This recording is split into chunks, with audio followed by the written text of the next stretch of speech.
Buenos días a todos. Buenos días. Hola. Vamos a empezar la tercera sesión de la asignatura de Fundamentos de Propagación de Ondas.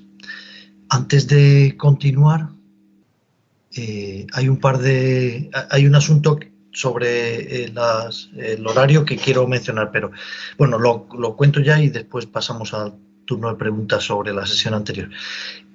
He estado contando las sesiones que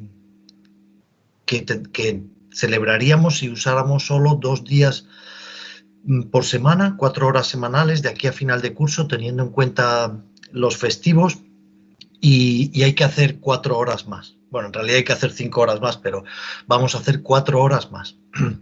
He pensado que las hagamos, hay que hacerlas un lunes, porque es el único día que queda libre por la mañana, de los 3 huecos de 2 horas que nos asigna la jefatura de estudios.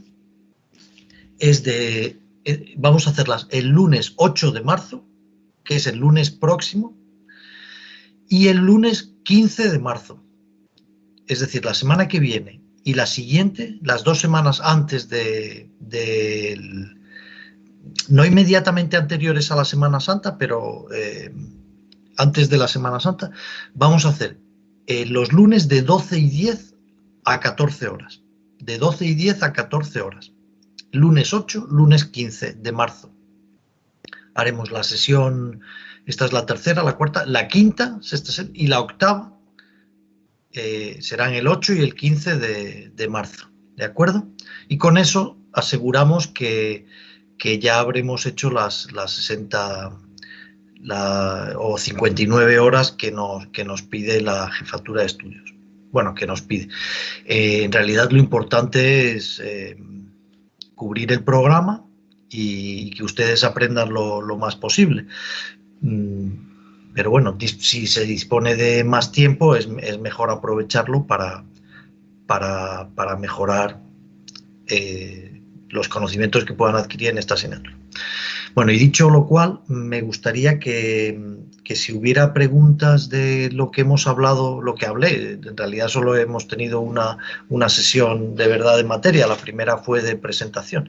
Si hay alguna duda de lo que conté la semana pasada, que pues es el momento ahora de preguntarlo. ¿Vale? Bueno, y si no, seguimos. Saben que con este sistema de docencia online, y como yo he subido el manual de la asignatura al campus virtual,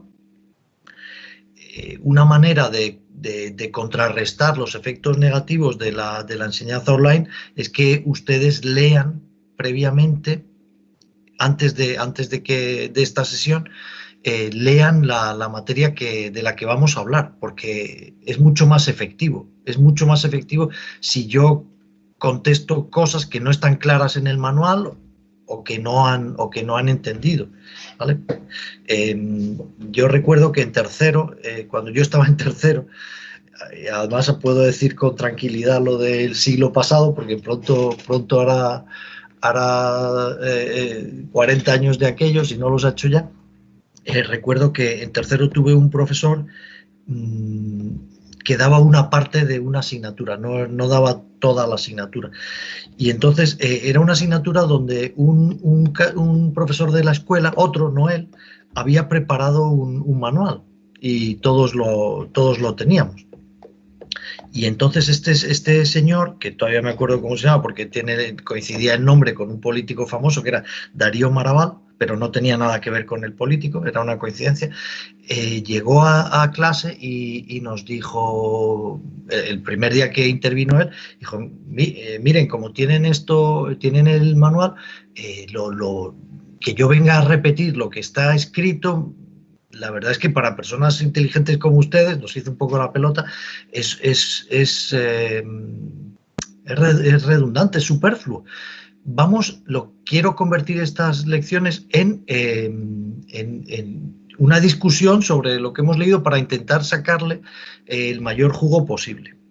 Y lo hizo así durante 2 días. Y a mí aquello me encantó, me pareció una idea genial. Yo me lo leí antes y la verdad es que fue muy interesante.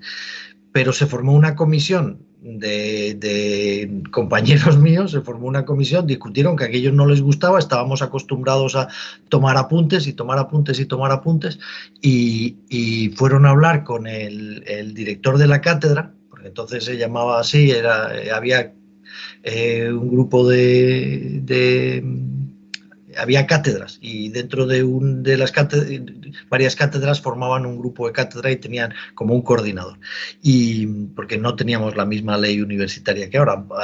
Desde entonces hemos tenido 4 leyes universitarias.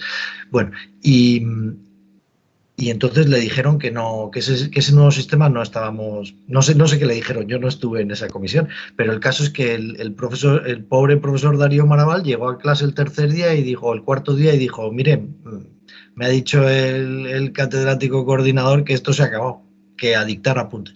Y volvimos al sistema tradicional y fue una pena. Fue una auténtica pena.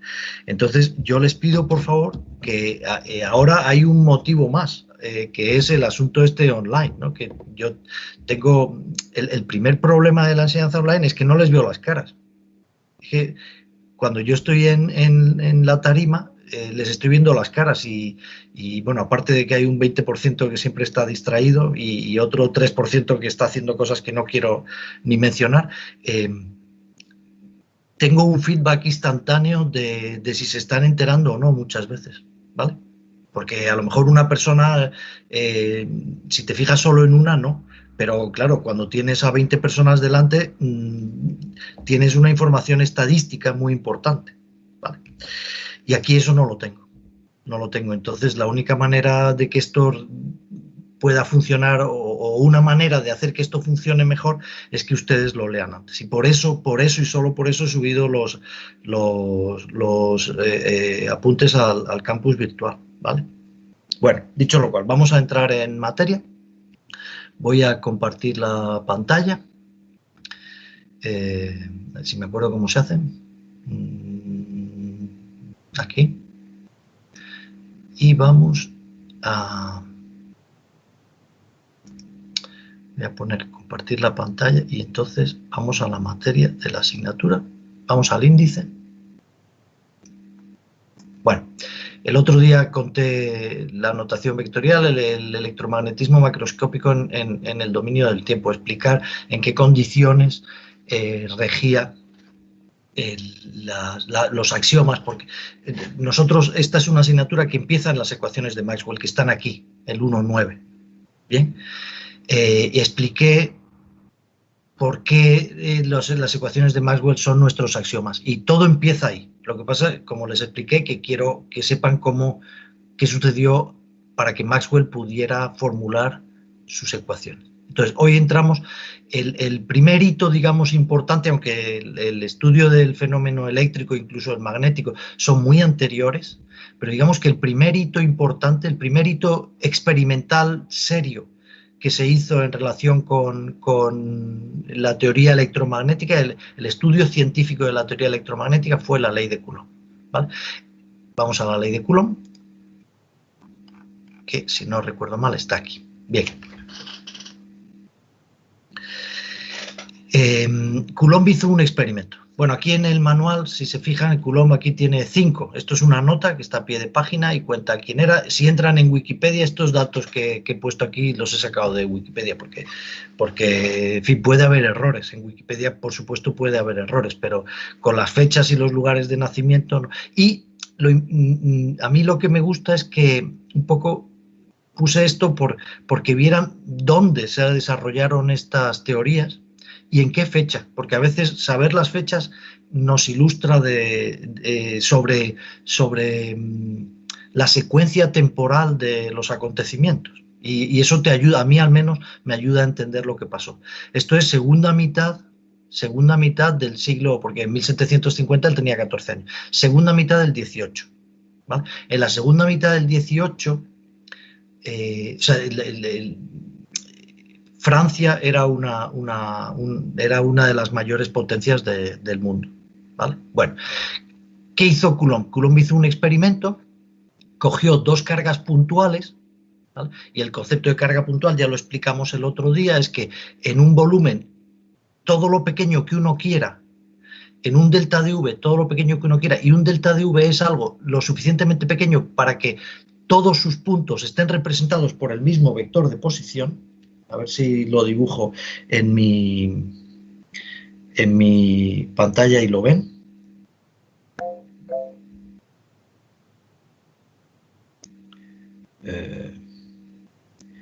A ver si puedo dibujar y comparto la pantalla. Esto es mi tableta, que ahora no sé cómo se consigo que esto vaya, que se vea la tableta. Quizá tengo que parar esto, abrir otra ventana, poner aquí 192, decir que sí y presiona iniciar en la pantalla.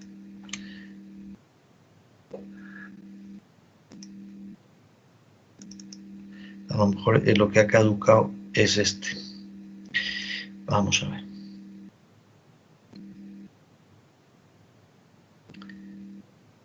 Iniciar.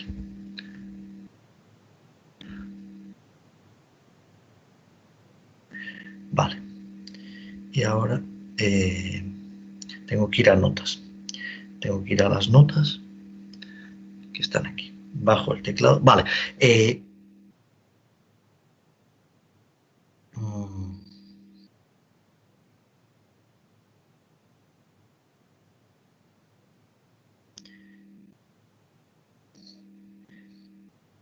Una carga, o sea, no hay ningún problema para concebir una carga puntual de cualquier valor, porque un pequeño diferencial de volumen, un pequeño volumen incremental, donde caben todas las partículas subatómicas que hagan falta para que haya cualquier valor de carga, están en un único punto, ¿vale? Un delta de V es algo tan pequeño, que está, todos los puntos dentro de delta de V, macroscópicamente hablando, están en el mismo punto, ¿vale? Entonces, como yo dentro de este delta de V puedo poner todas las cargas que yo quiera, pues eso es una carga puntual, ¿vale? Entonces, Coulomb cogió dos cargas puntuales y midió la fuerza que se ejercía entre ellas. Hizo eso. En realidad, bueno, ¿cómo hizo eso? Pues colgó dos bolas metálicas con dos cordeles de un marco de madera, colgó dos bolas metálicas, las electrificó. ¿Cómo? Pues con lo que hoy en día llamamos una pila, ¿vale? Que en realidad el nombre técnico es correcto, es acumulador eléctrico. Con una pila ponía un polo a tierra, ponía el otro polo sobre la esfera y la carga, se deposita una carga en la superficie de la esfera. Eso es algo que se estudia en electrostática, pero tienen que creerlo. Se deposita una carga sobre la superficie de la esfera que es proporcional a la tensión de la pila, a la tensión del acumulador. Bien. Eso se estudia en electrostática y no hay ninguna pega con que eso es la realidad. Entonces, él tenía pilas eléctricas y electrificaba las bolas. Bien, y eso en el aire es un experimento macroscópico que emula una carga puntual, ¿vale? Y lo que medía él era la separación. Cuando cargaba con distintas polaridades, porque uno puede poner el positivo, el negativo, no sé qué, él hizo eso y medía la separación entre las que aparecía, que eran pequeñísimas, entre las dos bolas, entre las dos esferas metálicas. Y él hizo una tabla. Coulomb no escribió la ecuación 1,6, ¿vale? Él escribió una tabla. Cuando electrifico con no sé cuánto, él ponía grado de electrificación, y era la tensión de la pila. Con esta tensión hay esta separación. Y entonces, leyendo esa tabla, alguien construyó esta ecuación, ¿vale? Esa tabla no era ni mucho menos, si yo empiezo a sustituir valores aquí, no salían los valores de la tabla. Había un error muy grande. pero repitiendo el experimento más veces, después de Coulomb se repitió el experimento más veces y estadísticamente se calcularon medias y se calcularon desviaciones típicas y se calcularon errores y al final se llegó a esta expresión. Y esa expresión es, ¿qué es eso? Pues si yo pongo una carga aquí puntual, perdón, pongo una carga puntual y pongo otra carga... No se ve la pizarra. Perdón, es verdad. Pongo una carga puntual, la llamo Q sub 1. Muchas gracias. Pongo Q sub 2. En Q sub 1 hay una determinada cantidad de carga en coulombios, pero en realidad Q sub 1 está en un punto, ¿vale? Lo que pasa es que esto, para esta ecuación no es muy importante esto, pero bueno, este es el vector de posición de donde está Q sub 1 y lo mismo Q sub 2, no lo voy a dibujar para no emborronar la figura, ¿vale? Porque no, en este caso no hace falta. Sé dónde está Q sub 1, sé dónde está Q sub 2 y observo que sobre estas cargas aparece una fuerza que toma este valor. O sea, sobre Q sub 2 aparece una fuerza.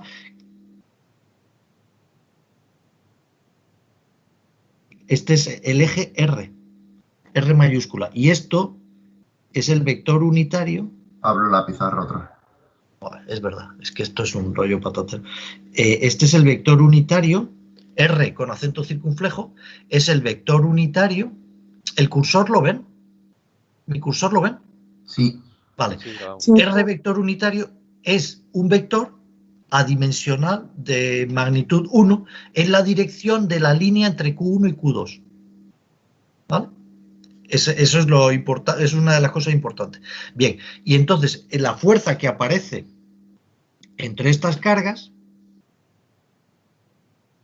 sobre las dos la misma fuerza, pero con sentidos contrarios, porque ahora lo voy a explicar, se puede calcular de esta manera. Bien, ¿qué es Q1 y Q2? Ya lo he dicho, es la carga que hay en el punto señalado por el vector de posición R1, la carga señalada por el punto, en el punto señalado por el vector de posición R sub 2. ¿Qué es R cuadrado? Perdón, ¿qué es R? R es la distancia entre las dos cargas. Pablo, no se ve la pizarra. La pizarra, ya voy. Esta es la distancia R. ¿Vale? Y R acento circunflejo es el vector de posición en la dirección de esa línea. En realidad esta es tal y como he dibujado la figura, esa fuerza en realidad no es esta. Esta sería menos F. ¿Vale? Tal y como he dibujado el vector R, la fuerza que he calculado es esta. ¿Vale? Voy a poner la expresión aquí.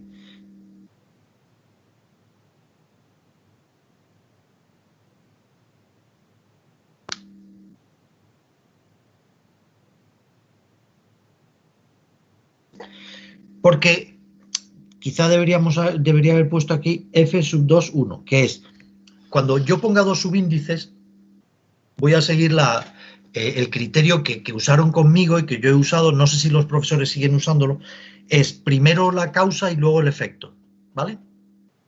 Es la fuerza sobre la carga 2 ejercidos por la carga 1. Fuerza sobre la carga 2, esta es F2,1 y esta es F1,2. Bueno, entonces si le pongo aquí, tengo que poner un más, ¿vale?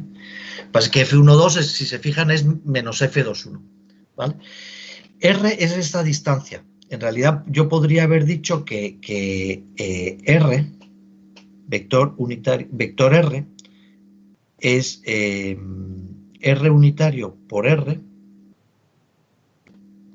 y esto, si se fijan, entonces, ¿qué sería R? Sería este vector aquí. Con lo cual voy a tachar esto, porque he dicho antes, esto es el eje R. Pero, ¿vale? Esto es R2 menos R1.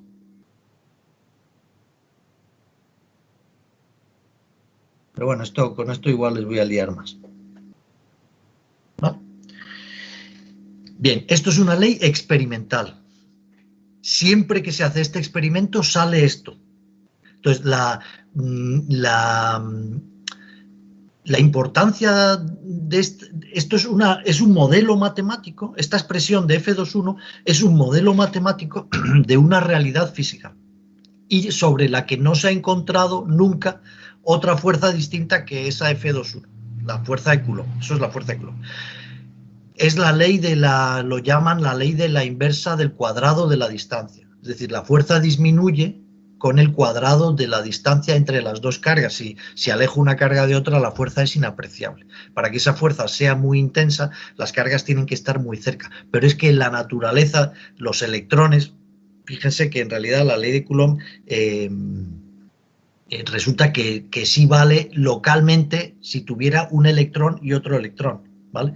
Eso, pero bueno, eso ya es meterse en el mundo de la física cuántica que nosotros no necesitamos. A distancias muy próximas, esas fuerzas son muy intensas, por eso los físicos llaman a esto la interacción fuerte. Bien, ¿qué es 1 dividido entre 4pi epsilon sub 0? Pues verán, cuando se pusieron a hacer cálculos ya después de Coulomb y después de mucho tiempo, en la segunda mitad del 19, se dieron cuenta de que el factor 4pi salía en muchos sitios.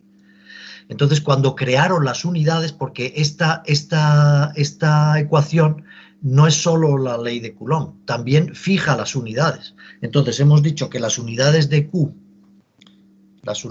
que yo lo voy a representar así, con corchetes cuadrados, son coulombios.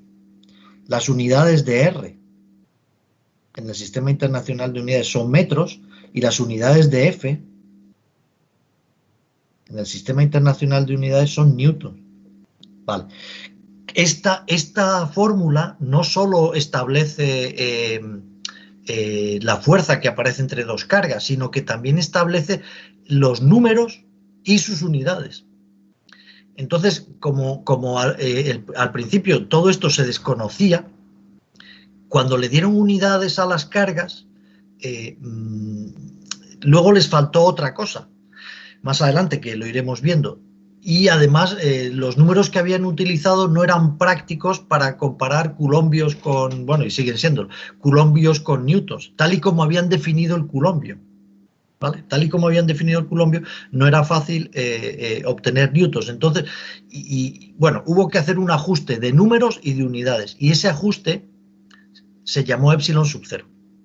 Epsilon sub 0 se llama permitividad eléctrica del vacío. Vamos a ver si lo encuentro por aquí.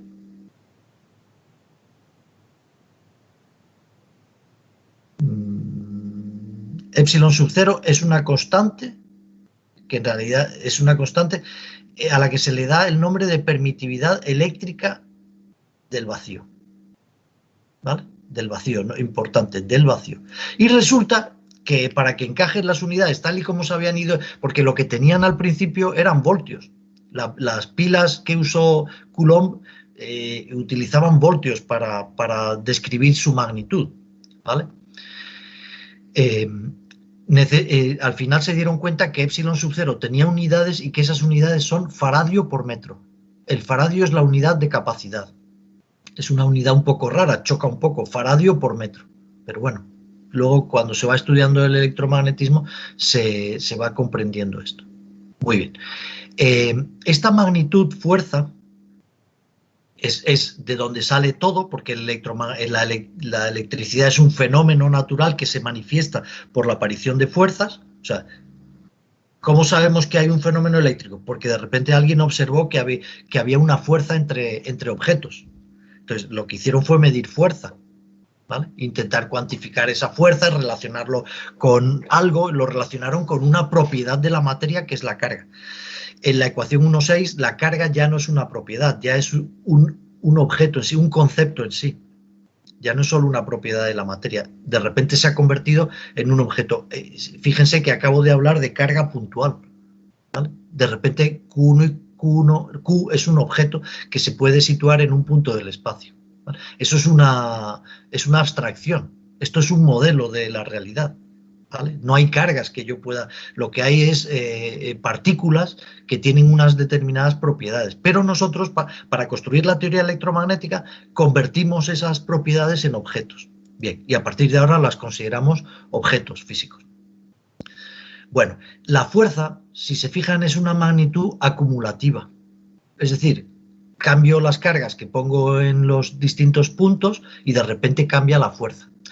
No es una magnitud práctica. Y además, no es una magnitud fácil de medir y además no es práctica porque cambio las cargas, las cambio de sitio y esto no hay quien se aclare.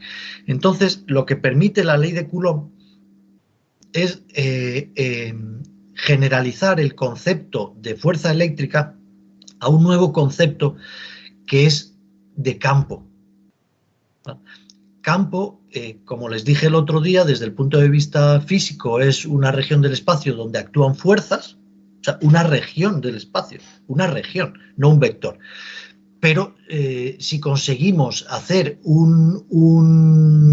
que esas fuerzas se conviertan en un vector que depende solo que depende del mínimo número posible de objetos que hay en esa región del espacio, tendremos una nueva magnitud más práctica que las anteriores. Y la forma de generalizar la fuerza eléctrica a campo eléctrico, que ahora es un vector espacial, un vector real y espacial, en cada punto del espacio aparece una fuerza, es dividiendo, o sea, poniendo en el origen de coordenadas. Si yo pongo en el origen de coordenadas la carga Q, la fuerza que ejercería esa carga sobre una carga unitaria situada en R, eso es campo eléctrico. Entonces, si yo lo que hago es situar en el origen de coordenadas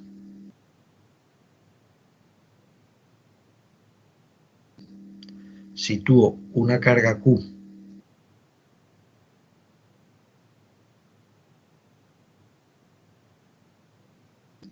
y en cualquier punto del espacio, un punto genérico, un punto para nosotros es un vector de posición, ¿vale?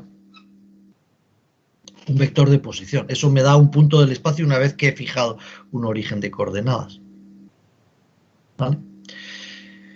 Pues digo, el campo creado por la carga Q situada en el origen de coordenadas es la fuerza que ejercería esa carga sobre una carga unidad situada en el punto señalado por el vector de posición R. Y la ley de Coulomb me dice cuánto vale. Esa fuerza, a la que voy a llamar campo eléctrico, si aquí pongo un coulombio, si digamos Q2, o sea, Q1 es Q y Q2 es un coulombio, resulta que entonces a esa fuerza la llamo E y vale 1 dividido entre 4pi epsilon sub 0 Q, Q sub 1 que es Q, Q sub 2 es un coulombio. Ojo con esto. Voy a poner así.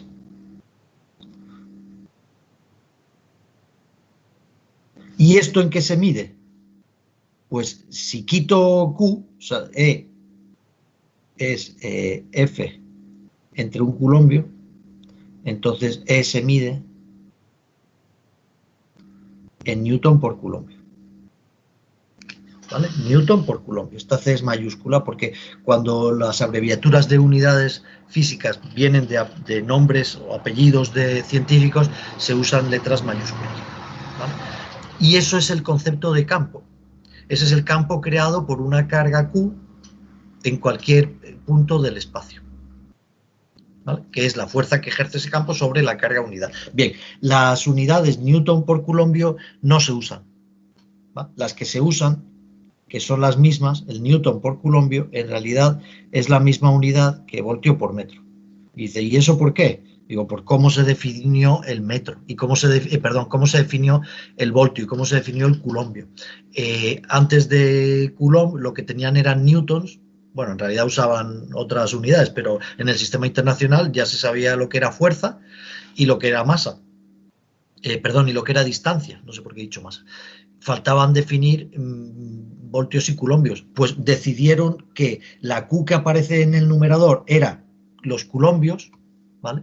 La Q que aparece en el denominador, esta Q, eran los culombios y voltio era con lo que habían electrificado las bolas, ¿de acuerdo? Y entonces, por eso apareció de repente aquí el epsilon sub 0 en faradios por metro. Epsilon sub 0 se mide en faradios por metro. Pues ese es el concepto de campo. Bien, todo esto se supone que sucede en el vacío. ¿Dónde está el vacío? Aquí, en el subíndice de la E sub 0. De la epsilon sub 0, perdón. Bien, ¿Coulomb hizo sus experimentos en el vacío? Negativo, los hizo en el aire. Lo que sucede, y en esta asignatura pueden ya apuntarlo, que va a ser así siempre, las propiedades eléctricas del aire, porque epsilon sub 0 veremos que es una propiedad de la materia. En lo que respecta a propiedades eléctricas, en esta asignatura, verán que luego a lo mejor en otras asignaturas no es cierto,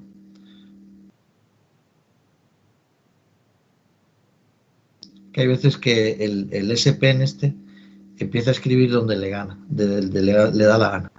El vacío y el aire tienen las mismas propiedades. ¿Vale? El aire y el vacío tienen, a efectos de esta asignatura, tienen las mismas propiedades eléctricas. Muy bien. Bien, todo esto sucedía en el vacío. Y entonces alguien se preguntó, ¿y qué pasa si empiezo a tener en cuenta materiales? Otros materiales que el aire. Y claro, como los materiales están compuestos de átomos, nosotros vamos a usar el modelo de átomo de Bohr, los materiales están compuestos de átomos y los átomos tienen partículas subatómicas que tienen propiedades gravitacionales y propiedades electromagnéticas, lo que sucede al cambiar de material no sucedía lo mismo, ¿vale? Y aquí le dieron muchas vueltas, a esto sí que le dieron vueltas, ¿vale? Los científicos del 19 le dieron muchas vueltas a esto. Hoy les voy a explicar yo, voy a tirar por el atajo a lo bestia, ¿vale? Yo digo, vamos a ver, para describir el fenómeno en el vacío, para definir el fenómeno eléctrico en el vacío, me acabo de dar cuenta que con una magnitud vectorial llamada campo eléctrico, que es la E de la ecuación 1,7, esta E de la ecuación 1,7, tengo bastante, ¿vale? Con esa ecuación tengo bastante. ¿Qué sucede si pongo un material que no sea el vacío? Digo, pues supongo que no lo sé. ¿Qué pasa? Que a lo mejor no tengo bastante con un campo. ¿Vale? ¿Y qué hago? Digo, pues a lo mejor necesito, en vez de un solo vector, necesito 7 vectores. O a lo mejor necesito 12 vectores para tener en cuenta las distintas propiedades de los materiales. Y entonces lo sensato es decir, bueno, venga, con un campo no tengo bastante, porque un campo me predice una fuerza. Al cambiar de material, la fuerza no es la misma.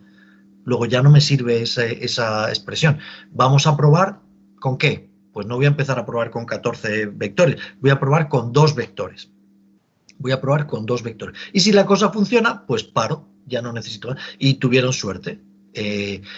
Con 2 vectores hay bastante. Bueno, con 2 vectores hay bastante para, digamos que en el mundo hubiera ¿vale? 1 millón de materiales distintos, que probablemente haya muchísimos más, pero vamos a poner 1 millón de materiales distintos. Digo, vale, con 2 vectores tengo bastante para describir el fenómeno electromagnético teniendo en cuenta que hay 1 millón de materiales distintos. Y la respuesta es no. Dice, bueno, ¿hay algún conjunto de materiales para los que usar solo 2 campos vectoriales es suficiente para describir el fenómeno electromagnético? Y la respuesta es sí. Y digo, ¿cuántos materiales? 3, porque si es 3 no me sirve. Digo, no, de 1 millón hay 300.000 que sí, siempre y cuando no te pases de, por ejemplo, 10.000 voltios. Y digo, mientras tenga menos de 10.000 voltios, tengo 300.000 materiales a los que cuyo comportamiento puedo representar adecuadamente con 2 vectores. Sí, afirmativo. Digo, ya está, para el carro. A partir de ahora haré ingeniería con esos 300.000 materiales y no pondré tensiones superiores a 10.000 voltios. Fenómeno. Pues eso vamos a hacer. Bien, ¿cuál es el segundo vector? El segundo vector se llama desplazamiento eléctrico. Desplazamiento eléctrico, y lo representamos con la letra D. ¿Vale? Bueno, este vector también lo han llamado densidad de flujo eléctrico, inducción eléctrica, depende, muchas veces los nombres de estos campos dependen de si eres físico o ingeniero. Los físicos cuentan esta batalla o cuentan esta ciencia de una manera ligeramente distinta que los ingenieros, ¿vale? Yo como soy ingeniero lo cuento como los ingenieros. Para los ingenieros D es desplazamiento eléctrico y para los físicos es densidad de flujo eléctrico, porque a los físicos les gusta más el concepto de flujo y a nosotros nos gusta más el concepto de campo, ¿vale?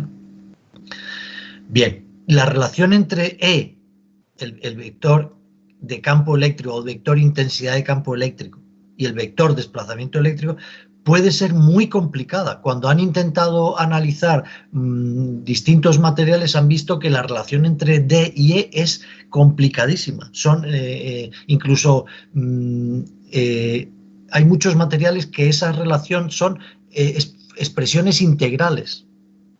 Expresiones integrales, porque piensen que la materia, dentro de la materia a nivel subatómico hay partículas que tienen esa propiedad, hay cargas, vamos a hablar rápido, hay cargas. Entonces,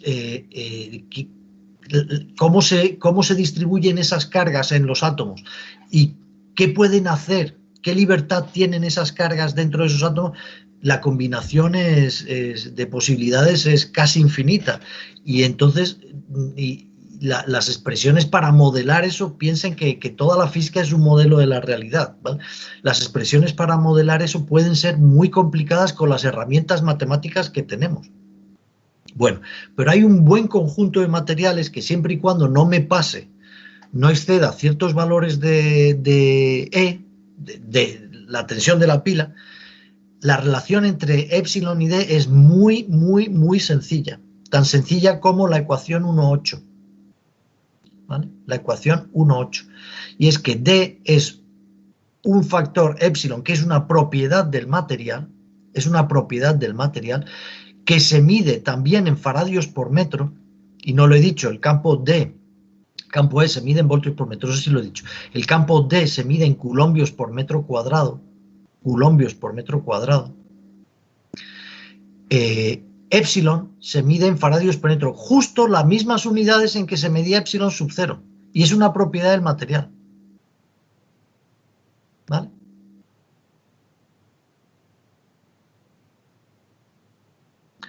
Muy bien, pues ya tengo 2 vectores para representar el funcionamiento eléctrico. Y esto Maxwell lo sabía. ¿Vale? Bien, ¿qué más sabía Maxwell? Cosas que habían pasado años antes. Pues conocía una ley de un científico alemán que se llama Gauss, que voy a contar ahora la ley. No voy a contar de dónde la sacó, pero él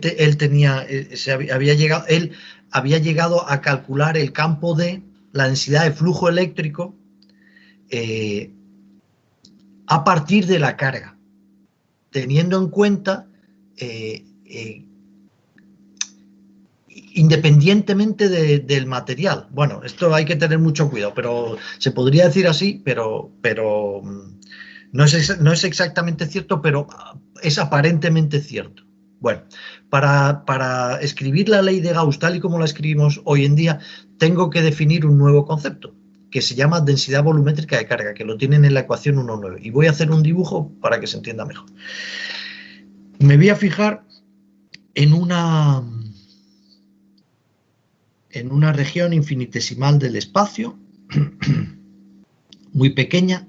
¿Cuánto de pequeña? Pues tan pequeña que todos sus puntos están, o sea, cualquier punto interior a delta de V Están todos encima unos de otros. Están en un único punto del espacio señalado por el vector de posición R.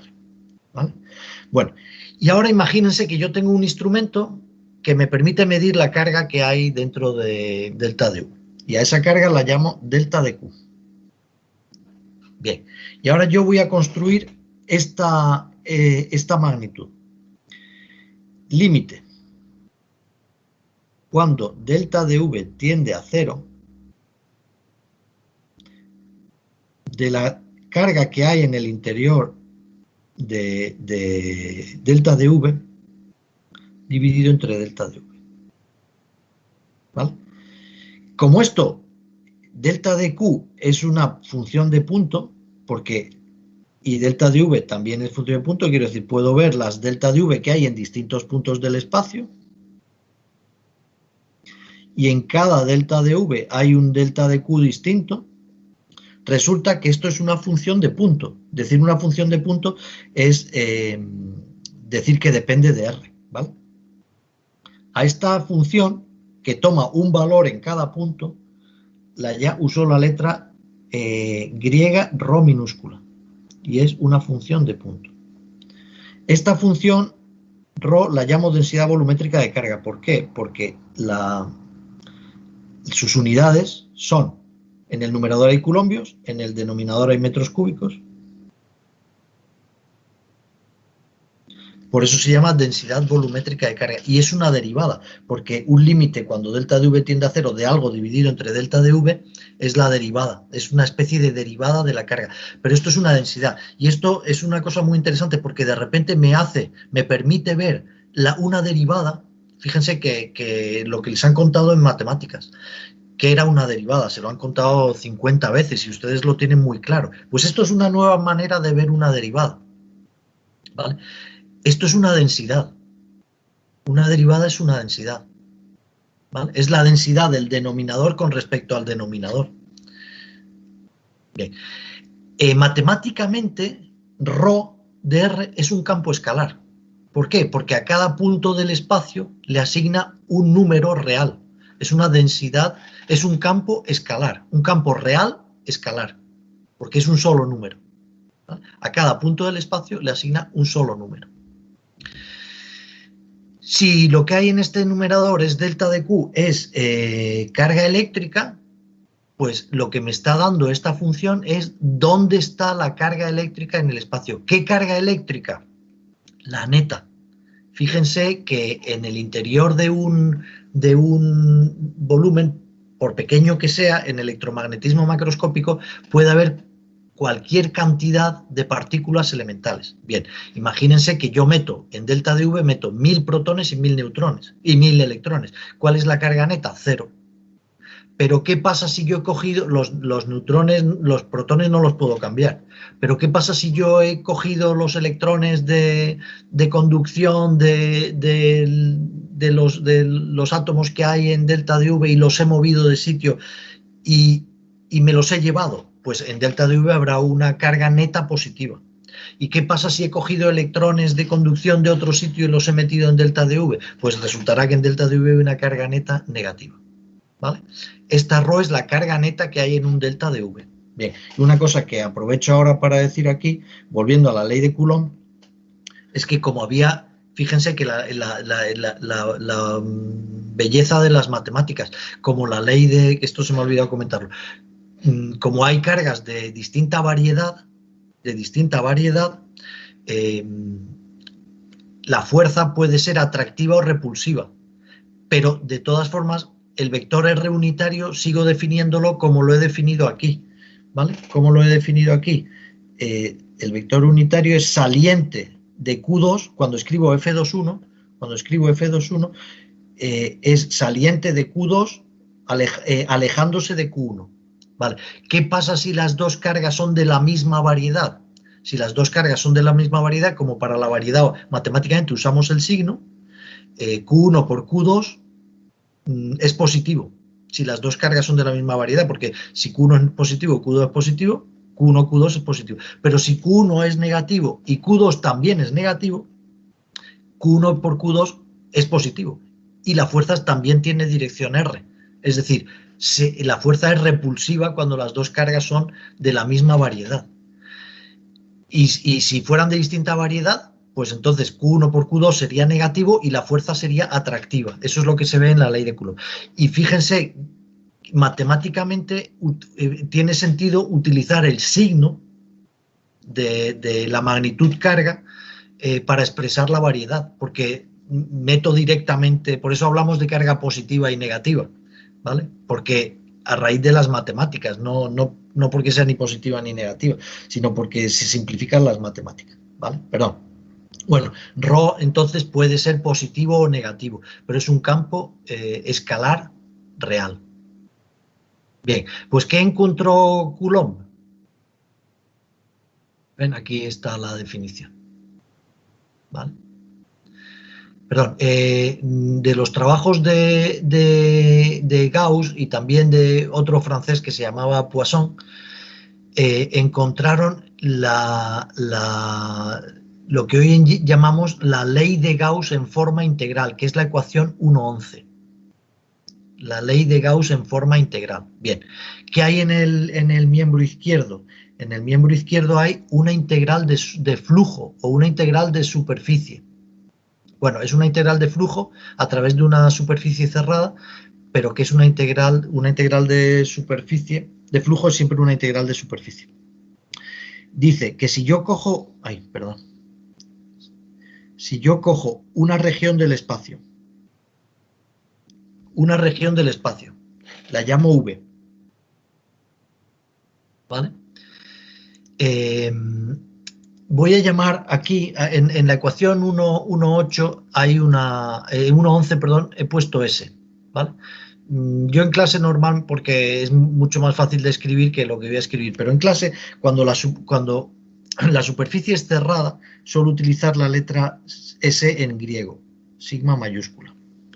Bien, un volumen siempre está definido por una superficie cerrada, ¿vale?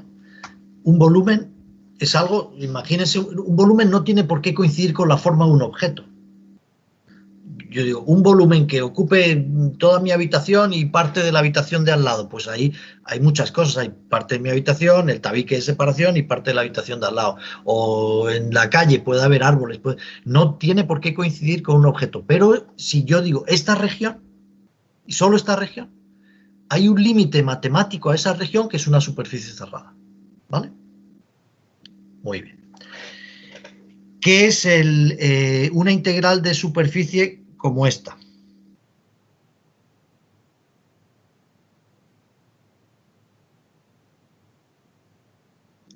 Esto es hacer la siguiente operación. Es coger aquí un sistema de coordenadas. Señalar un punto en la superficie en la superficie sigma mayúscula. Coger una superficie muy pequeñita en esa superficie. Como es tan pequeña, está en un solo punto y además solo hay un vector perpendicular a sigma en ese punto. Y de los dos vectores perpendiculares a sigma en ese punto me voy a quedar con el que sale de V. Y lo voy a llamar vector diferencial de S. Es un vector que tiene su magnitud equivale a la superficie que estoy tomando, que es muy pequeña, pero no es cero. Es muy pequeña, tiende a cero, pero no es cero. Y su dirección, saben que un vector es magnitud y dirección, y su dirección es la perpendicular a la superficie en ese punto. Como delta de S es tan pequeña, solo hay una perpendicular en ese punto. Bien, pues en ese punto evalúo el vector D. En ese punto lo que hago es evaluar el vector D, que tendrá, en este punto el vector D tendrá la forma que sea. Y que en realidad es función de punto, y lo mismo que diferencial de S, es función de punto, ¿vale? Pues voy cogiendo en cada punto de la superficie, calculo el producto escalar diferencial de S por D y lo sumo todo. Eso es esta integral de superficie. Eso es esta integral de superficie. Que se puede convertir adecuadamente, manipulándolo adecuadamente, se puede convertir en una integral doble normalmente. ¿Vale? Muy bien. Pues el teorema de Gauss lo que dice es que ese número, fíjense que esto es un número, lo que hay en el miembro izquierdo de diferencial de ese es un número, coincide con ¿qué? Coincide con la integral de volumen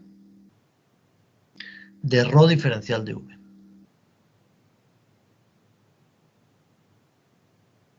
¿Vale? ¿Y qué es esa integral de volumen? La pizarra otra vez. Perdón. Esa integral coincide con ρ diferencial de V. ¿Y qué es esta integral? Pues ahora voy cogiendo los deltas de V que hay en todo el volumen, no solo en la superficie, en todos, evalúo, digo, esto es diferencial de V, evalúo cuánta ρ hay en ese punto, multiplico la ρ por la diferencial de V, o sea, lo sumo todo, sobre todos los diferenciales de volumen que componen el V, y sale un número. Pues esto es la ley de Gauss en forma integral,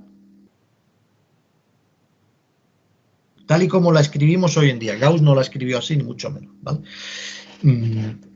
Bien, ¿qué es esta integral que hay a la derecha? Pues si recuerdo lo que he dicho que era ρ, ¿vale? Si yo cojo ρ, lo voy multiplicando por los distintos diferenciales de V. Fíjense aquí, si yo cojo ρ, perdón,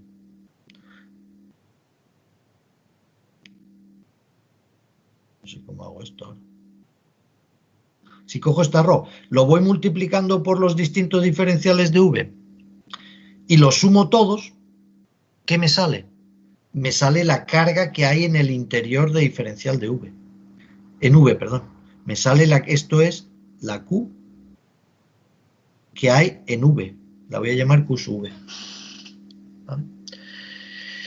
O lo que es lo mismo, ¿cómo se deshace? He dicho que ρ era una densidad.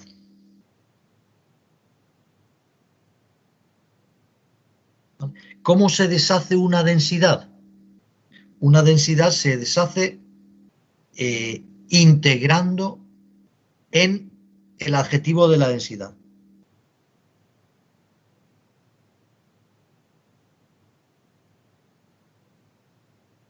¿Cómo obtengo carga? Integrando la densidad en un volumen. ¿Vale? Entonces resulta que la carga que hay contenida en la región V voy viendo cuánto hay. Fíjense que esto es la carga que hay esto es Q en diferencial de V, o diferencial de Q en diferencial de V. Si yo sumo todas las diferenciales de Q que hay en todas las diferenciales de V que hay en V, sale la carga que hay en V.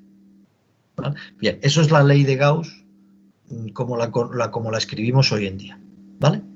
Bueno, vamos a hacer una pausa, 5 minutos, que beba un poco de agua y seguimos con la ley de Ampère. Vale, esto, la ley de Maxwell era consciente de la ley de Gauss, sabía que esto se cumplía, que la carga que hay encerrada en un volumen se puede calcular como el flujo del vector desplazamiento a través de la superficie que delimita o que define ese volumen. ¿Vale? Bueno, vamos a hacer una pausa y seguimos en 5 minutos. En mi ordenador pone 9:03, venga, pues a las 9:10 nos conectamos otra vez. ¿Alguien quiere hacer alguna pregunta? Bueno, pues paramos un momento.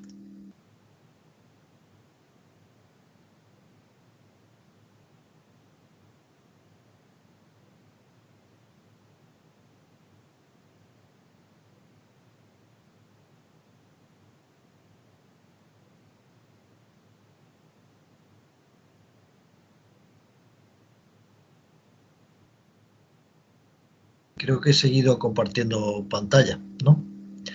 Entonces,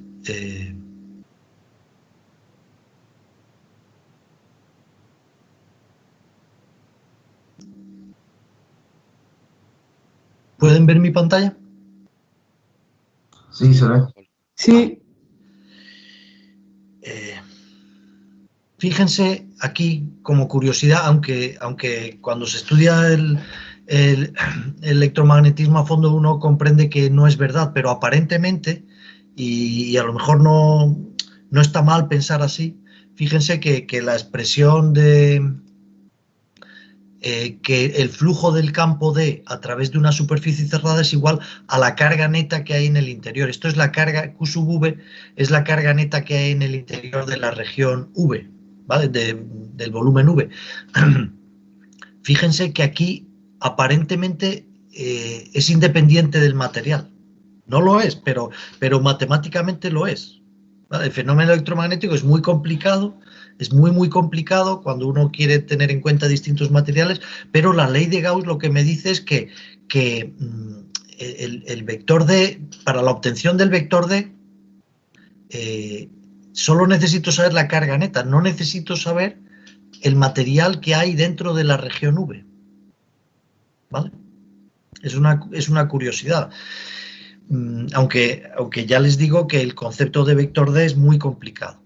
Si cogen un libro o el libro el otro manual que escribí hace más tiempo, cuando se enseñaba la asignatura de electrostática, cuando verán que se llamaba elementos de electromagnetismo y acústica, verán que cómo se llega, la manera de llegar al vector D es muy complicada.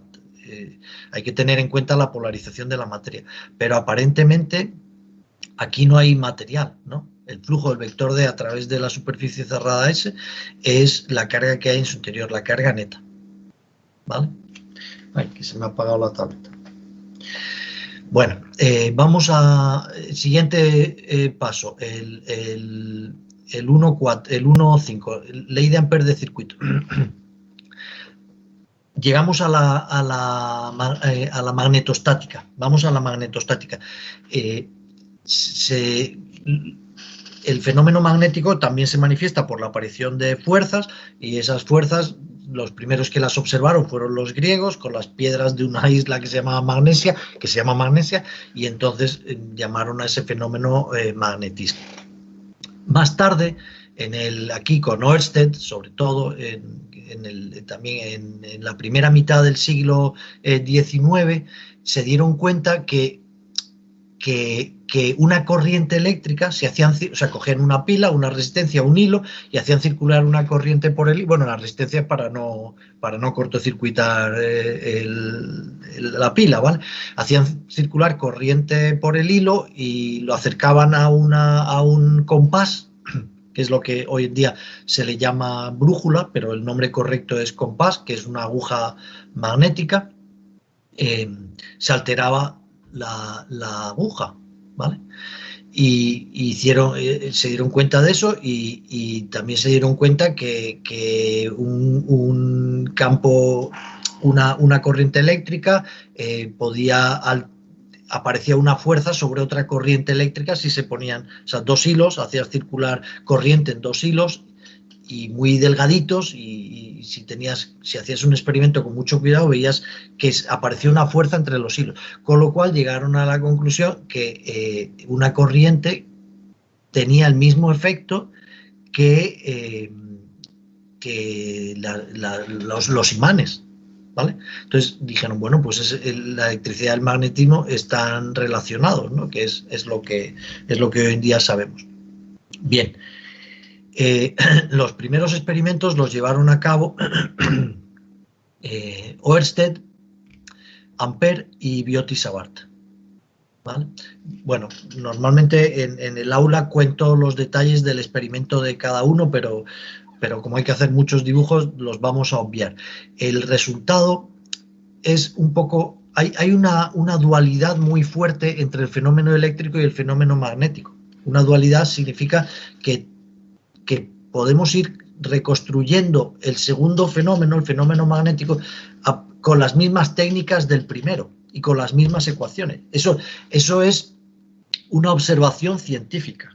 Esto no es que se intente, sino, anda, pues para el fenómeno eléctrico con dos campos en muchas situaciones tengo suficiente. Pues probablemente en el fenómeno magnético también, y efectivamente se comprueba que con dos campos hay suficiente. Y luego resulta que las ecuaciones entre esos campos son muy parecidas, ¿vale? Y a ese fenómeno se le llama dualidad. la dualidad entre el fenómeno eléctrico y el magnético. Luego veremos, cuando lleguemos a Maxwell, que no es una dualidad completa y que además no es una dualidad. La dualidad se desdobla, por un lado se desdobla, hay dos dualidades, hay una dualidad física y hay una dualidad matemática que no coinciden, y además no coinciden porque la dualidad no es completa, es incompleta, porque en realidad uno de los dos fenómenos es el otro llevado a la teoría de la relatividad de Einstein. Todo esto es apasionante y ahí todavía falta eso que les comenté el otro día, de encontrar una teoría del campo unificado que de repente como que cierre el círculo, ¿no? Ahora mismo el círculo no es un círculo, está abierto, es como el principio de una espiral y no terminan, los científicos no terminan de encajar las piezas del puzzle. Pero bueno, a lo mejor en eso está la belleza de todo esto. Bien, que me enrollo. El asunto es que el fenómeno, este fenómeno de que las corrientes ejercían fuerza sobre los imanes y los imanes hacían que aparecieran corrientes, y todo este fenómeno se modela físico-matemáticamente, se modela con dos campos, el B y el H, el campo B y el campo H. Son dos vectores reales que dependen de punto, por eso se llaman campos, y son campos vectoriales porque son tres números, asigna a cada punto del espacio tres números, que son las tres componentes del vector B, y lo mismo el vector H. Y hoy en día la llamamos ley de Biot-Savart, que eran dos señores. Savart era el ayudante de Biot y Biot murió joven, y entonces Savart terminó las investigaciones de Biot, al que estaba ayudando, con lo cual los dos eran muy sabios y por eso lo llamamos Biot-Savart. Hoy en día las conclusiones de sus experimentos, ellos no lo escribieron como la ecuación 1.12, pero se puede escribir así, en una simplificación también de los materiales. Para un grupo no pequeño de materiales se puede escribir que el campo B, que todavía no hemos dicho lo que es, y el campo H, que tampoco he dicho lo que es, se pueden obtener de esa manera. Y es, voy a cambiar, mu entre 4pi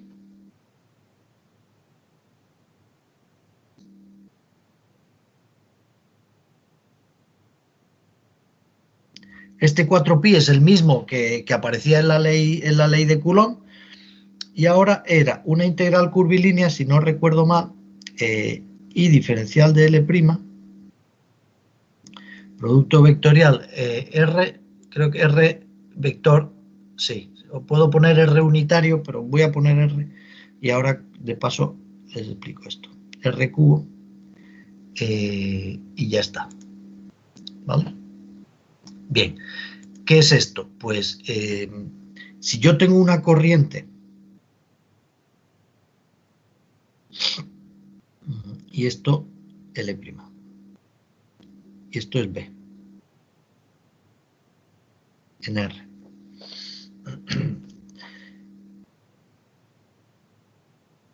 ¿Vale? Si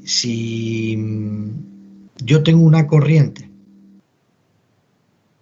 y me fijo en un trocito diferencial de L', por este hilo circula una corriente I, ¿vale? Yo me fijo en este cachito y ahora resulta que a una distancia señalada por el vector de posición R, aquí aparece un vector B, que es una fuerza que aparecería sobre otra corriente o sobre una aguja magnética. Aparece un vector B que se calcula de esta manera.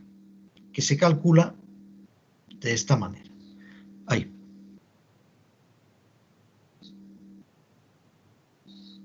¿Vale? Fíjense una cosa, ya aprovecho para decirlo. Yo escribir R entre R cubo es lo mismo que escribir el vector R es R unitario por R dividido entre R cubo, y esto es R entre R cuadrado.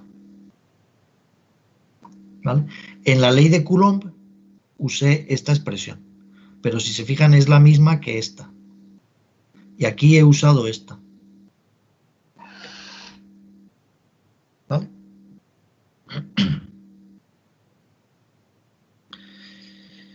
pues lo que hago es ir cogiendo los distintos cachitos. Si yo tengo una corriente eléctrica a lo largo de un hilo y voy cogiendo los distintos cachitos, ¿vale? Diferencial de L' tiene la dirección de la corriente I en cada punto. Aquí la dirección es esta, aquí la dirección es esta. ¿Vale? Voy cogiendo el vector R que va cambiando. Hago el producto vectorial de este diferencial de L' por R.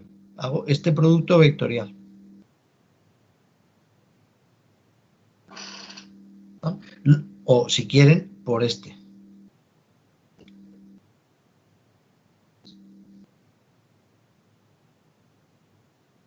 Hago ese producto vectorial, que es coger este diferencial de L y el vector unitario en la dirección que sea. Sale un vector, ¿vale? Sale un vector que tiene la dirección del vector B. Ahora lo multiplico por la corriente que había ahí, lo multiplico por o lo divido entre la distancia R cuadrado, sumo todos estos vectores, porque cada uno me va dando un diferencial de B en este punto, y la suma vectorial es R. Perdón, es B. ¿Vale? Bueno, pues ya tenemos el vector, un vector nuevo, que es una fuerza que aparece sobre una fuerza magnética, una densidad de fuerza magnética, porque fíjense que el campo eléctrico en realidad también es un vector densidad. El campo eléctrico es densidad de fuerza por unidad de carga. Campo eléctrico, aquí no se ve muy bien, pero lo es. Es fuerza por unidad de carga. O sea, esta fuerza es el límite cuando Q2 tiende a 1 de delta de F entre delta de Q, ¿vale? Es una densidad. Y en realidad es que lo bueno de las densidades es que son funciones de punto, cosa que la fuerza no era función de punto. Las densidades sí son función de punto. Y lo mismo le sucede a B. Bien, este vector B, los físicos lo llaman campo magnético. Nosotros lo vamos a llamar inducción magnética o densidad de flujo magnético. Inducción magnética preferiblemente. Entonces tengan cuidado, si leen un libro escrito por un científico, normalmente a B lo va a llamar campo magnético. Nosotros no vamos a llamar a B campo magnético, lo vamos a llamar inducción magnética. Sus unidades son Tesla, este señor que se ha vuelto tan famoso estos últimos años. Un Tesla es un voltio por segundo dividido entre metro cuadrado. O también es un Weber por metro cuadrado. El Weber es la unidad de flujo magnético. ¿Vale? Nosotros apenas vamos a usar el vector B, lo vamos a usar, pero como intermedio, siempre como intermedio. No vamos a usar, numéricamente apenas vamos a usar sus resultados, pero cuando lo usemos usaremos Tesla, un poco en honor de Nikola Tesla, y también porque es más rápido escribir T que V por S dividido entre M cuadrado, o que Weber por metro cuadrado, ¿vale? Bien. ¿Y qué es H? Pues H, los físicos lo llaman de otra manera, nosotros es a lo que vamos a llamar campo magnético. H es el campo magnético. Y está relacionado con B a través de una magnitud llamada mu, que si se fijan aparece aquí y aparece aquí, ¿vale? Que la vamos a llamar permeabilidad magnética del material. ¿De qué material? Del que haya en el punto señalado por el vector de posición R. Permeabilidad magnética del material. Bien, el campo H, que es campo magnético, se mide en amperios por metro. Fíjense, aquí empieza a aparecer la primera dualidad. La primera dualidad. E, voltios por metro. H, amperios por metro. Epsilon, faradios por metro. Mu, henrios por metro. Esta F es capacidad. esta H es inductancia, ¿vale? Pero dividido entre, fíjense que también campo E, voltios, H, amperios. Son las magnitudes, ¿recuerdan en circuitos que le decían las magnitudes de circuito, las variables de circuito las llamaban, tensión y corriente?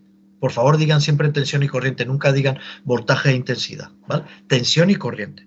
Tensión eléctrica, en realidad es tensión eléctrica y corriente eléctrica. En español se dice tensión eléctrica.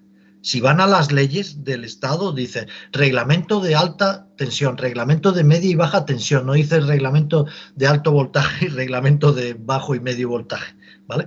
Tensión y corriente. Bien.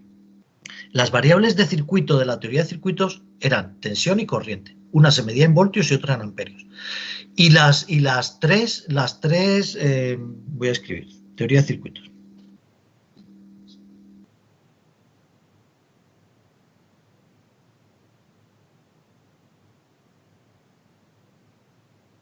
Teníamos las variables de circuito,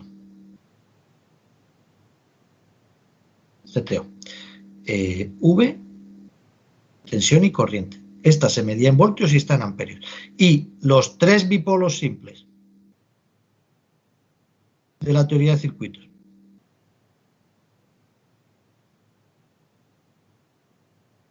C, que se mide en faradios por metro, y L que se mide, perdón, C que se mide en faradios y L que se mide en metros. Esto son voltios y amperios. Y estos son faradios y henrios. Pues fíjense las unidades que nos han salido en campo E y campo H y E, epsilon y mu. Voltios, amperios, faradios, henrios. Pero las cuatro, curiosamente las cuatro, están divididas entre metro. Bien, probablemente si la teoría electromagnética completa, la teoría de Maxwell, se hubiera desarrollado antes que la teoría eléctrica, ¿vale? Que ya encendía luces a finales del 19 y había telégrafo desde 1840 y tantos, hay telégrafo, y usaban voltios y amperios. Bien, probablemente si la teoría electromagnética de Maxwell se hubiera desarrollado antes que la teoría de circuitos, epsilon se mediría en voltios, H se mediría en amperios, epsilon se mediría en faradio, mu en henrios, y lo que sucedería es que la tensión se mediría en voltios multiplicado por metro, H se mediría en amperios multiplicado por metro, perdón, la corriente se mediría en amperios multiplicado por metro, y lo mismo los condensadores y las bobinas, ¿vale? Pero el invento fue al revés, ya se conocían voltios, amperios, faradios y henrios cuando llegó la teoría electromagnética de Maxwell. Bueno, pues eso es la ley de Biot-Savart, ¿vale? El 4pi que aparece aquí es el mismo que aparece en la ley de Coulomb. Y esta mu que aparece aquí y aquí es una propiedad del material que se llama permeabilidad magnética del material, permeabilidad magnética. Y el vacío,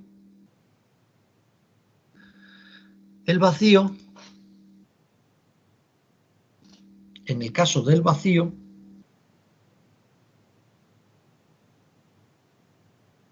mu vale mu sub 0, a la mu del vacío la llamamos mu sub 0 o del aire, y esto es, por definición, 4pi por 10 elevado a menos 7 henrios por metro. Eso es una definición. Eso no es, porque ya veremos que epsilon sub 0 en realidad se mide, pero mu sub 0, la permeabilidad magnética del vacío, no se mide, se fija su valor, ¿vale? Esto se comprenderá un poquito más adelante. Bueno, pues eso es la ley de Biot-Savart, y a partir de ella se puede escribir la ley de Ampère de circuito. A partir de la ley de Biot-Savart se puede escribir la ley de Ampère de circuito.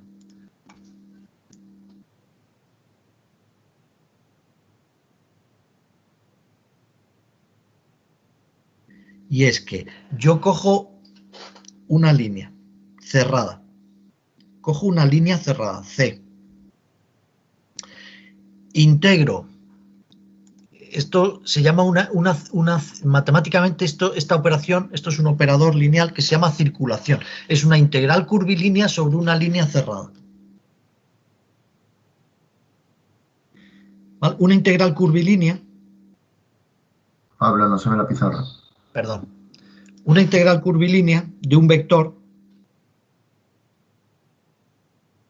que hay que expresarlo así, este punto es importante, es que yo cojo una línea, la línea C, la parto en trocitos, tomo el diferencial de L con la dirección de la línea C, evalúo el vector A en ese punto, imaginemos que el vector A en ese punto fuera así,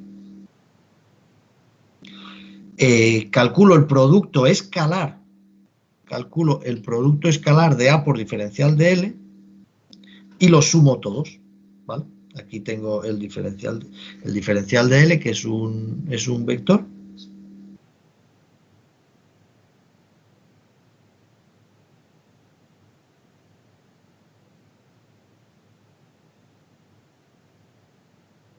Hago el producto escalar de este diferencial de L por este A y los sumo todos y eso es una integral curvilínea. Si la línea es cerrada, se llama circulación.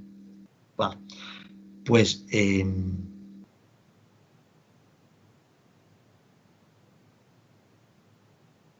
yo evalúo en cada punto de esta línea, me fijo cuánto vale H, cojo el diferencial de L en cada punto, hago el producto escalar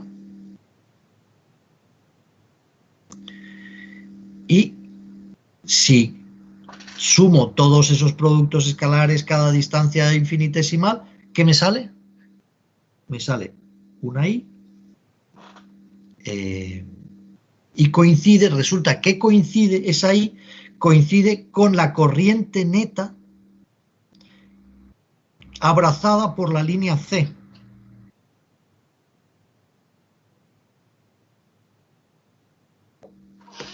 Abrazada por la línea C. ¿Vale? ¿Esto qué significa? Pues esto tienen que abstraerse. Imagínense que hay un hilo. El caso más sencillo es, imaginen que yo dibujo una circunferencia alrededor de un hilo. Dibujo, o sea, en mi mente, una circunferencia alrededor de un hilo. ¿Vale? Por ese hilo, si hago circular una corriente por ese hilo está creando, esa corriente está creando un campo H en todo el espacio. Pues ese campo H, si yo me fijo en los puntos, el valor que toma sobre los puntos de una línea cerrada que encierra a ese hilo, y hago la circulación del campo H, que esta operación se llama circulación, del campo H, el número que sale justo coincide con la corriente que circula por el hilo. Bien, ahora esto es para explicarlo porque de momento nosotros solo imaginamos corrientes que sean en hilos, ¿vale? Que haya movimiento de carga en hilos, pero la ley es mucho más general porque al final la corriente son cargas en movimiento, lo vamos a ver a continuación, y las cargas en movimiento puede ser debido a más causas que a que haya, bueno, es algo muy difícil de hacer, pero se puede hacer. Normalmente las cargas en movimiento suceden en conductores, en hilos de cobre o de otro material conductor, pero también hay movimientos de cargas que no son en conductores. Por ejemplo, sin ir más lejos, en el horno de microondas de su casa.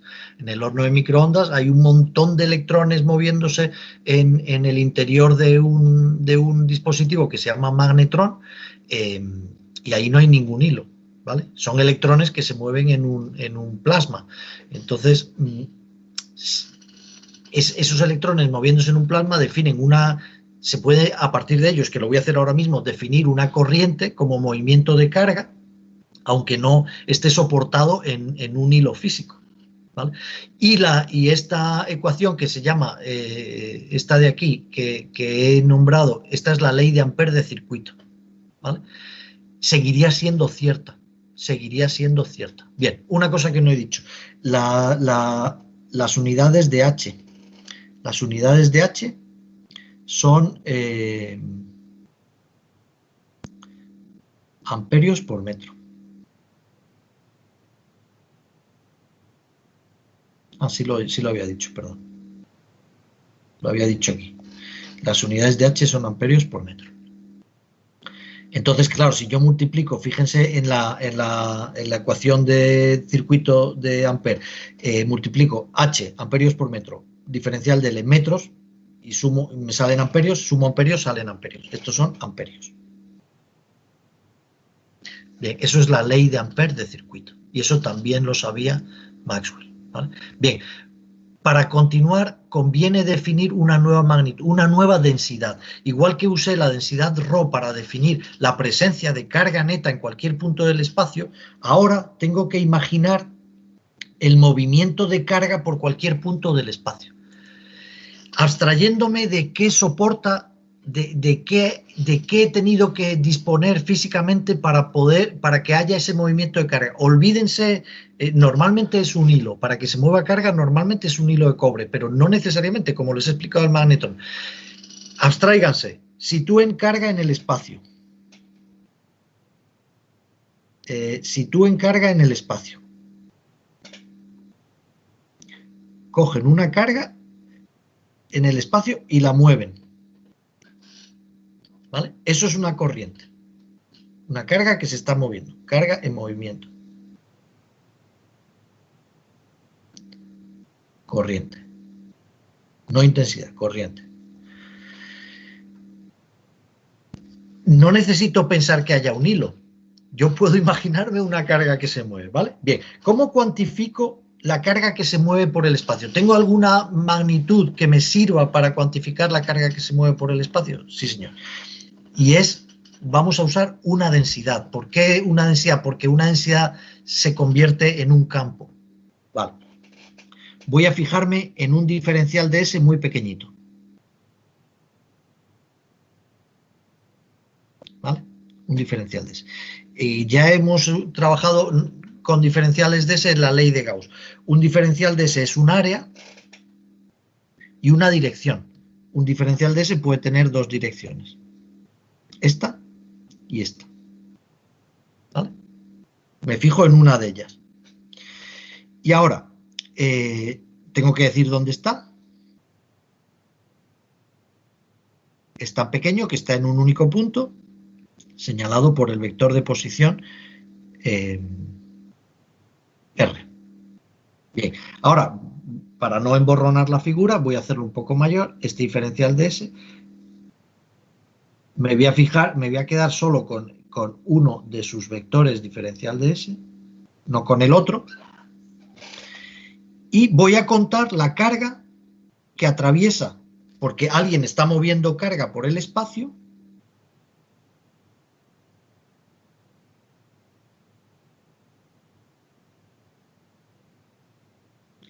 La carga que atraviesa el diferencial de S. Como diferencial de S es muy pequeño, pues esto será una carga muy pequeña. ¿Vale?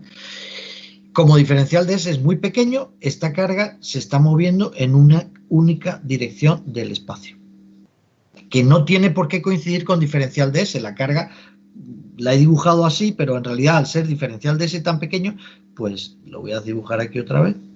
Pues a lo mejor el diferencial de S, que es la perpendicular, pero la carga está atravesando esto así. ¿Vale? Pues este vector unitario V es la dirección del movimiento de la carga. Y ahora voy a hacer un límite. Cuando delta de S tienda a 0 y delta de Q tienda a 0, muy poquita carga. O sea, si delta de Q no tiende a 0, pues hago delta de S más pequeño todavía.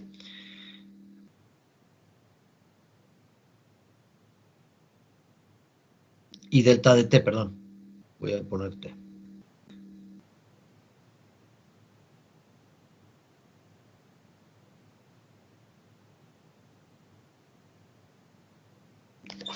Voy a calcular ese límite. Y esto es un vector que tiene dirección V, es decir, tiene la dirección del movimiento de la carga, y toma un valor en cada punto del espacio. ¿Por qué? Porque si yo me fijo ahora en otro punto, pues la carga aquí se estará moviendo de otra manera. ¿Vale? Voy a usar la letra J para este vector. Es un campo vectorial que me dice cuánta carga se mueve en cada punto del espacio en cada instante. En cada instante. En realidad esto es una función también de tiempo.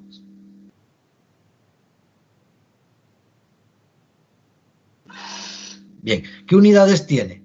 Pues fíjense que delta de Q entre delta de T son amperios. Y delta de S son metros. Luego las unidades de J son amperios por metro cuadrado. Bien, J se llama densidad de corriente. Y es una densidad por unidad de superficie, pero no es una... Es un fenómeno volumétrico. Esto se puede mirar en cada punto del espacio. Es una...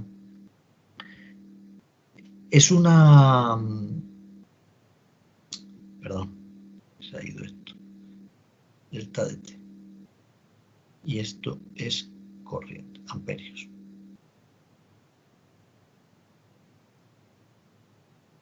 Vaya, es que no hay forma de escribir esta. ¿Vale? Me indica cuánta carga se mueve por cada punto del espacio en cada instante. ¿Vale? Y es una densidad. La llamamos densidad superficial porque en el denominador tiene superficie, pero es un fenómeno volumétrico.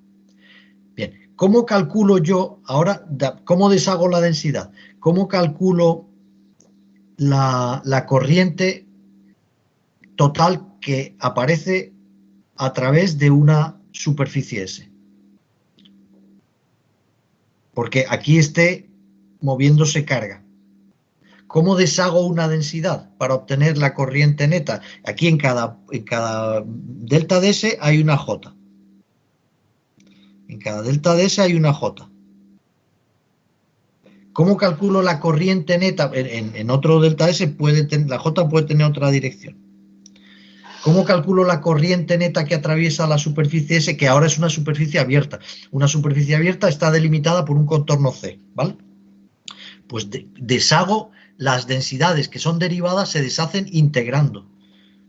Entonces, I será la integral de superficie de la J que hay en cada punto por el diferencial de S en cada punto. O sea, en cada punto evalúo el diferencial de S, hago el producto escalar con J, sumo en toda la superficie S y me sale la corriente. ¿Vale? Esto es como obtengo, esto era densidad, J era densidad superficial de corriente. ¿Cómo obtengo la corriente? Integrando la densidad, integrando su densidad en la superficie. ¿Cómo obtengo la corriente? Integrando la densidad en la superficie. ¿Cómo obtenía la carga?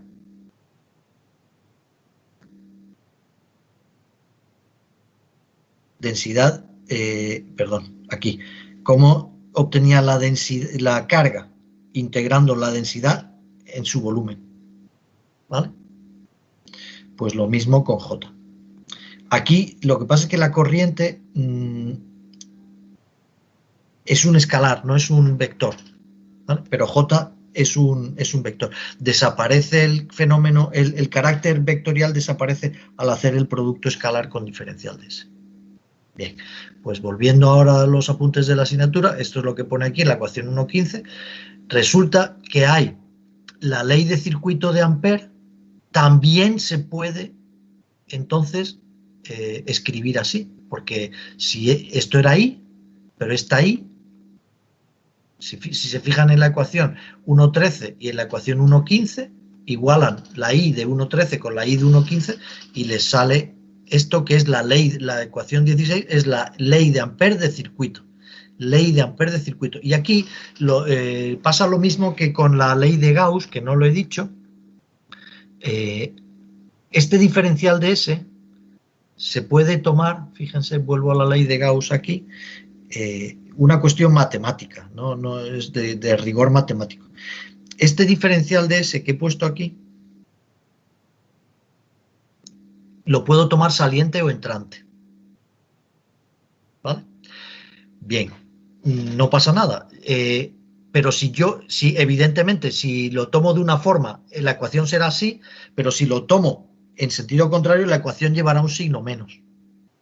¿Vale? Bueno, para que la ley de Gauss, que al final sale de observaciones de la ley de Coulomb, viene de que las cargas de la misma variedad, del mismo signo, se repelen y que las cargas de distintos signos se atraen, para que la ley de Gauss sea verdad con ese criterio, este diferencial de S tiene que ser saliente de la superficie cerrada sigma. Una superficie cerrada define un mundo interior y un mundo exterior. Bien, pues tiene que ser saliente del mundo interior, ¿vale? Si la ley de Gauss, si los matemáticos usaran el criterio de diferencial de S entrante, que podrían hacerlo, la ley de Gauss, que es una ley que viene de la física, de una observación física, llevaría un signo menos y ya está, ¿vale? No es que la ley de Gauss sea mentira si diferencial de S sea entrante, no, sino que la ley de Gauss es una ley matemática que intenta modelar un fenómeno físico. El fenómeno físico es el que es. Pues si el fenómeno físico es el que es, para que esta ecuación represente bien el fenómeno físico, o pongo diferencial de S saliente, o si lo pongo entrante tengo que poner un signo menos, ya está. ¿Por qué? Porque la física es así, ¿vale? Pues lo mismo le sucede a la ecuación esta de aquí, esta, ¿vale? Para que, tal y como hemos definido el vector H, es la I que sale en la ley de Ampère de circuito tiene el sentido de avance del sacacorchos cuando giro siguiendo la dirección de diferencial de L. Es decir, yo lo he dibujado bien. Si giro en el sentido diferencial de L, el sacacorchos avanza en la dirección de la I que he pintado, ¿vale? Si yo hago girar diferencial de L en sentido contrario, pero sigo diciendo que la I es positiva tal y como la he pintado, aquí, en esta ecuación habría un signo menos, ¿vale? Simplemente que tengan en cuenta que en todas estas operadores vectoriales, integrales vectoriales, los vectores diferenciales, ¿qué signo deben tener para que la ecuación tenga un signo más o un signo menos? La ecuación es cierta, pero el signo depende del criterio de giro o del criterio de orientación de los vectores unitarios, ¿vale? Bueno, pues esto es la ley de Ampère de circuito, que en su forma integral es la ecuación 1,11. Perdón, es la ecuación 1,16. Y esto lo sabía Maxwell. Y voy a contar la ecuación de flujo magnético, la continuidad de flujo magnético, y ya terminamos. Otra cosa que sabía Maxwell. Bien, cuando B se escribe como la ley de Biot-Savart, esto es un descubrimiento matemático. Esto lo hizo un señor que se llama von Neumann. Perdón, Neumann, no von Neumann. Von Neumann fue el tipo que hizo la V1, las bombas de después de la Segunda Guerra Mundial, la V1 y la V2. Cuando B se escribe así, fíjense que a partir de una ley, de un experimento, se encontró una expresión para B, ¿vale? Y tiene esta forma. Bien, pues este Neumann encontró que si B tiene esa forma, existe un vector A cuyo rotacional es B, ¿vale? Existe un vector A cuyo rotacional es B. ¿De acuerdo? Eso es una propiedad matemática de que B tenga la forma que tenía antes. Bien, ¿qué es el rotacional? El rotacional es un operador vectorial. Pablo, la pizarra. la pizarra. Y ahora, ¿cómo recupero yo esto?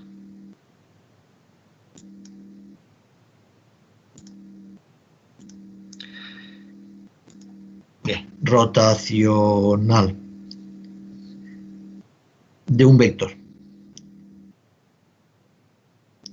Un rotacional es no hay que tenerle miedo, es un operador diferencial vectorial. Lo voy a escribir de un vector, del vector A. Bueno, el vector A quiere decir de un campo vectorial A, ¿vale? Entonces, lo voy a escribir así. En el libro, en el manual uso otra expresión. Es otro vector.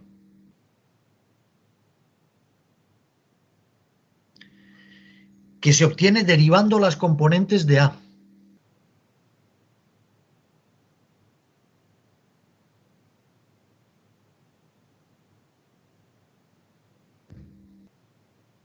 Si, por ejemplo, expreso el vector en coordenadas rectangulares,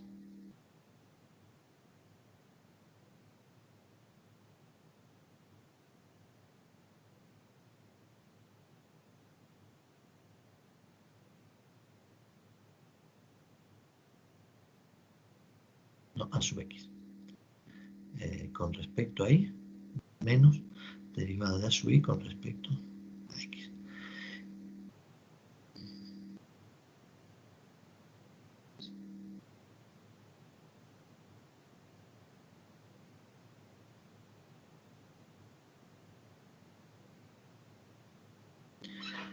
Es un vector, fíjense que esto es un vector que se calcula a partir del vector A, ¿vale?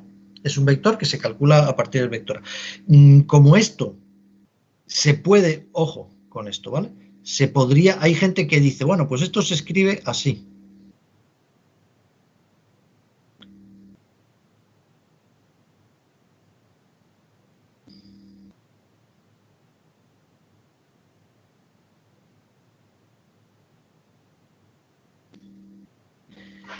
Operando las derivadas parciales, estos son derivadas parciales, como si estuviera multiplicando en un determinante. Pero ojo, porque esto no es un determinante.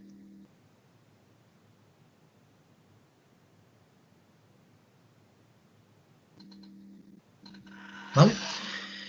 Bueno, lo importante es que el rotacional de un vector es otro vector. ¿Qué indica el rotacional de un vector? Voy a intentar hacer una metáfora bidimensional. Esto es un operador tridimensional, pero voy a intentar hacer una metáfora bidimensional. Imagínense la superficie de un estanque, ¿vale? Y que en un lado del estanque hay un grifo que aporta agua y en otro lado del estanque hay un sumidero. Es para que el agua no esté quieta, ¿vale? Si el estanque estuviera quieto no veríamos nada. Y además hay viento. O sea, tengo un estanque.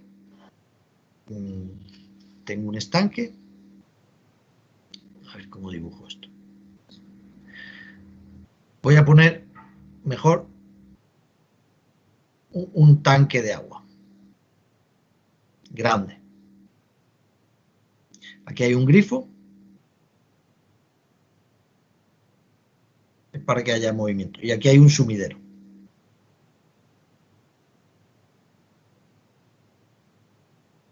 ¿Vale? Por donde se va el agua. Y además hay viento, que está cambiando de dirección. Bien, yo he hecho aquí serrín. Vale. Yo he hecho aquí serrín. Serrín. ¿Vale? Algo, serrín pintado de rojo. Vale. Y ahora me observo la velocidad del serrín en cada punto. Velocidad del serrín en cada punto. Entre que el agua va del grifo al sumidero. Esto se va el agua. Entre que el agua va del grifo al sumidero y que el viento mueve el serrín en distintas direcciones, me fijo en un campo vectorial que es la velocidad. V es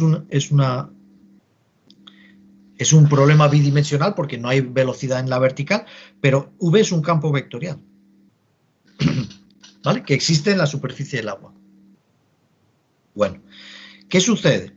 Si yo me fijo en cómo varía el vector v en las proximidades de este punto señalado por el vector de posición r, voy a fijar aquí, siempre hay que fijar un sistema de coordenadas, y esto está aquí.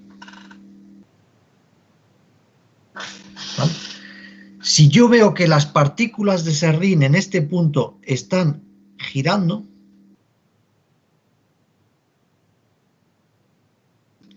el rotacional de v tiene un valor numérico grande y además probablemente tiene la dirección así, tal y como la he dibujado.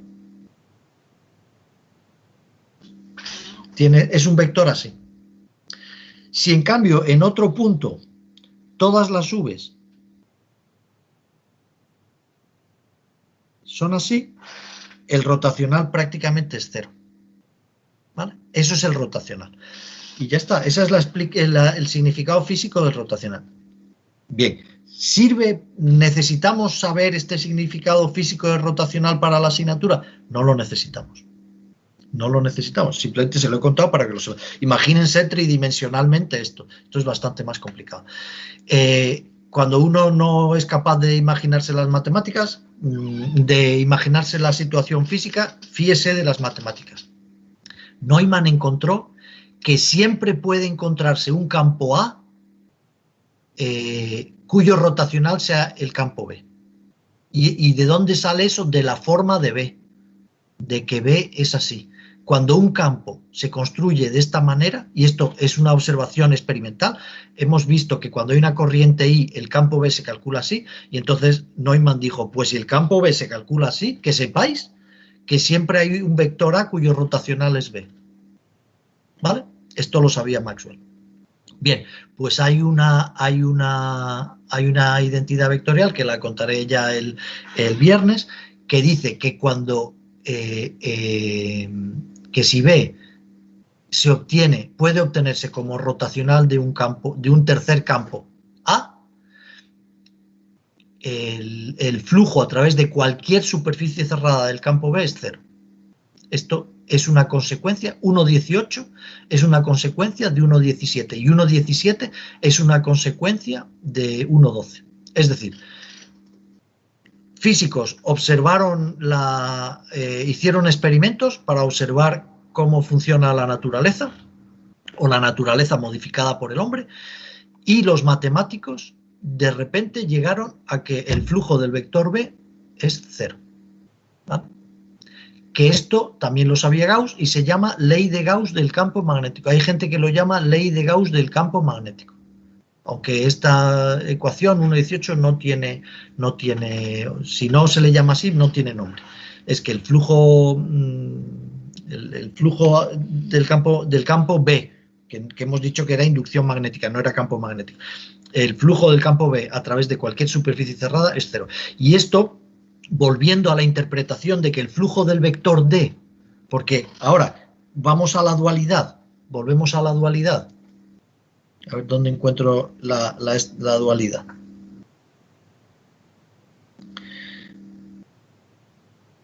En la dualidad podríamos encontrar una dualidad B, D. D se mide en coulombios por metro cuadrado y B se mide en Tesla, pero que era un Weber por metro cuadrado. ¿Vale? Pues igual que luego el campo D, perdón, el flujo a través de una superficie cerrada del campo D era la carga que había en su interior, el flujo del campo D era la carga encerrada en su interior, el flujo del campo B, que es el dual del campo D, es el dual matemático del campo B. Esto no lo he escrito, esto está aquí. Es que es cero, que significa que no hay carga magnética, no hay monopolo magnético, que es algo que le han explicado en física. No existe el monopolo magnético, o nadie lo ha encontrado, ¿vale? Y lo dejamos así. Esto también lo sabía Maxwell. Y ya está. Hoy fin, voy a programar la reunión del viernes, así no hay confusión, no se abren varias sesiones y seguiremos. Estoy observando que esta forma en que les cuento las cosas es muy lenta. Normalmente en 3 horas he llegado a las ecuaciones de Maxwell y ya llevo 4 y todavía no he llegado, ¿vale? Pero bueno, intentaré ir un poquito más ligero. Entonces, por favor, léanse lo que voy a contar, así puedo ir un poquito más ligero el próximo día. Es que si no, no vamos a terminar la asignatura. ¿Alguna pregunta? Que no quiero, ya tienen, hay 10 tienen la siguiente clase, no quiero que lleguen tarde. ¿Alguien quiere preguntar algo de lo que he contado hoy? Bueno, si alguien quiere preguntar, en el inicio de la clase del viernes, que será a las 10:10, empezamos con las preguntas, ¿de acuerdo? De acuerdo. Vale, perfecto. Menos para que me vean la cara un segundo. Bueno, pues nada, ya muchas gracias por escucharme y nos vemos el viernes. Hasta luego. Hasta luego. Gracias. Hasta luego. Adiós. Hasta luego, Pablo.